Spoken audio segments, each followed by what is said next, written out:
Alright, so today I have found a way to test the EGR on a 3.8 Mustang. This may apply to some other 3.8 Fords, but the big thing is this pressure solenoid right here.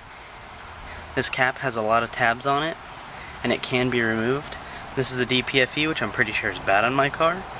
But the quick way to check to see if the actual valve itself and system works is you take this off carefully, because these do break. It has little tabs that goes underneath this ridge. Just carefully pop that off, and there should be a little nozzle right here, which you can cover. Now, when it is idling and cold, the EGR should not be on. It should only be on at partial throttle, and it should turn off at wide open and idle.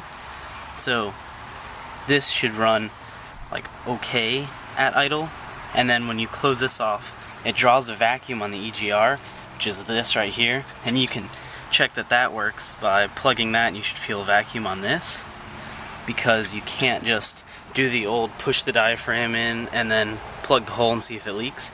You can't do that on this because it's only got those little holes, so you can't do the old school method. So what you do is you plug this and it'll pull a vacuum on it, and I'll show you an example, and the car should run worse. And this is just to narrow it down. It doesn't mean that everything works perfectly. Like in my case, pretty sure my DPFE is bad. I'll have to test that later.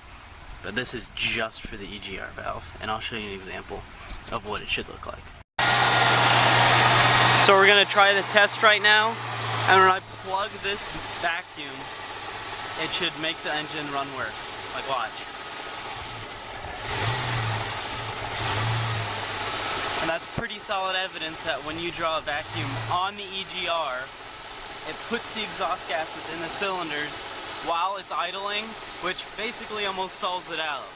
It should only do this at partial throttle, but we're just testing to see if the EGR actually works.